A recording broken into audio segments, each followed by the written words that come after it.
আগামী 12 ফেব্রুয়ারি এদেশের জনগণ দীর্ঘ 3টি নির্বাচনের পর তাদের ভোটাধিকার প্রয়োগ করার আশা দেখছে।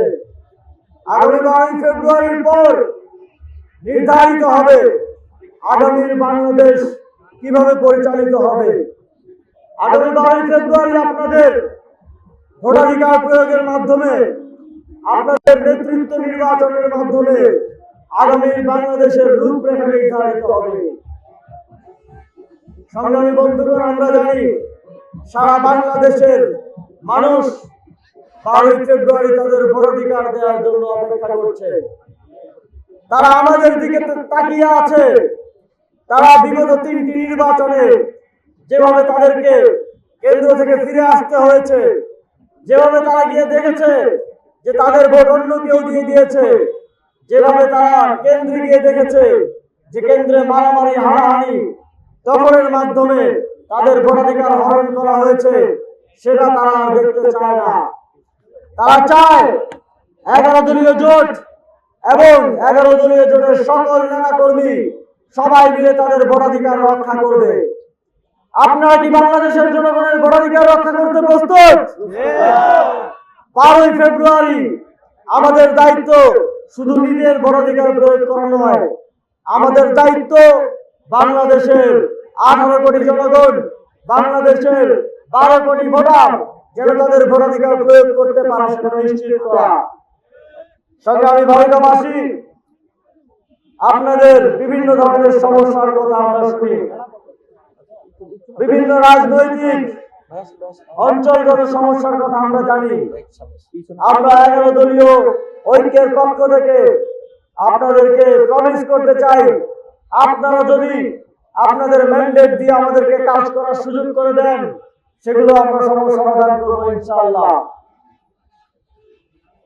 ভারতায় ভূমি দখল, বন উজাড় করে এই অঞ্চলের যে প্রাকৃতিক ভারসাম্য, সেই ভারসাম্য নষ্ট হচ্ছে।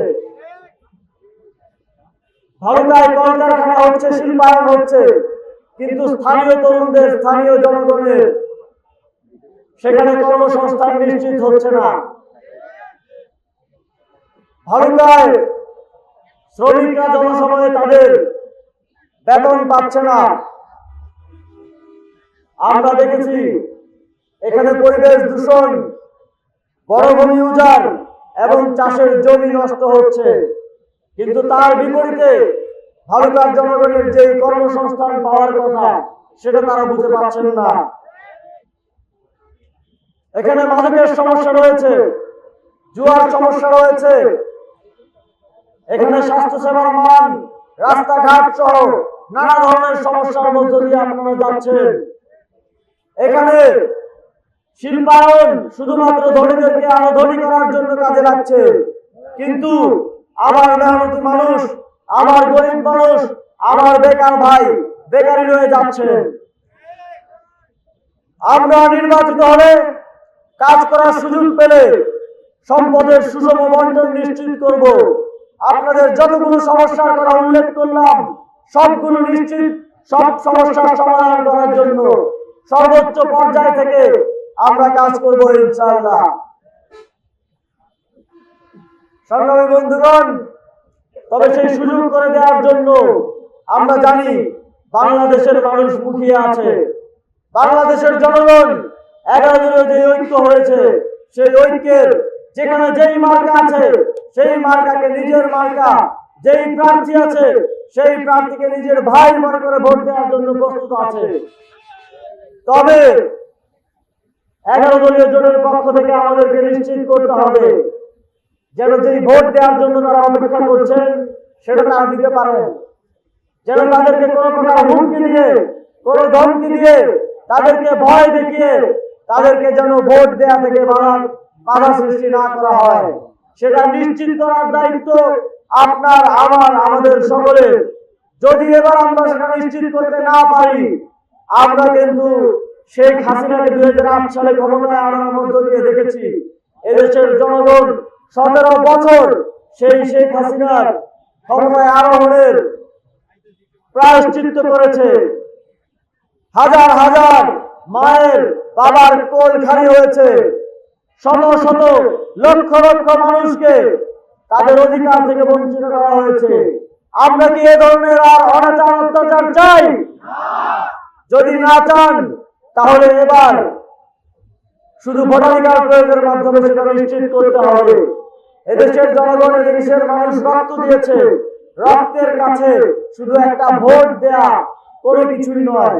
আমাদের বিশ্বাস আপনারা ভোট দেবেন, আপনারা ভোটাধিকার নিশ্চিত করার জন্য 12 তারিখ কেন্দ্র পাহারা দিবেন, আপনারা জনগণের ভোটাধিকার নিশ্চিত করার জন্য কাজ করবেন, আপনারা 11 দলীয় জোটের সকল প্রার্থীকে বিজয়ী করার জন্য কাজ করবেন। আপনাদের আসনে জাতীয় নাগরিক পার্টির জাতীয় যুব শক্তির সদস্য সচিব ডাক্তার জাহিদুল ইসলামকে প্রার্থী হিসেবে মনোনীত করা হয়েছে। জাতীয় নাগরিক পার্টি, বাংলাদেশ জামাতে ইসলামী, খেলাফত মজলিস সহ 11টি দল ডাক্তার জাহিদুল ইসলামের উপর তাদের ভরসা আস্থা রেখেছেন। আমাদের বিশ্বাস এই অঞ্চলের মাটি ও মানুষের জনগণ, এই অঞ্চলের 11 দলের প্রত্যেকটি দলের নেতা কর্মীরা তাকে বিজয়ী করে আনার জন্য সর্বোচ্চটা পরিশ্রম করবেন। 11 দলের দলীয় জোটের সারা দেশে অনেক প্রার্থী, অনেক নেতৃবৃন্দ ত্যাগ স্বীকার করে এই জোটকে বাস্তবায়ন করেছেন। তারা দেশের জন্য, জাতির জন্য তাদের ব্যক্তি স্বার্থ বিসর্জন দিয়েছেন। এবার সময় আপনাদের। এবার 11 দলীয় জোট যাদের উপর আস্থা রেখেছে তাদের উপর আপনাদেরও আস্থা রাখার সময়। আমাদের বিশ্বাস আপনারা আস্থা রাখবেন, আপনারা কাজ করবেন। 12 তারিখ পর্যন্ত দিন রাত এক করে দিয়ে আমাদেরকে কাজ করতে হবে নতুন একটি বাংলাদেশের অভ্যুদয় ঘটানোর জন্য, এবং সেটার জন্য আপনারা কাজ করবেন এই বিশ্বাস রেখে আবারও বিজয়ের দিনে দেখা হবে সেই প্রত্যাশা ব্যক্ত করে আমার বক্তব্য শেষ করছি।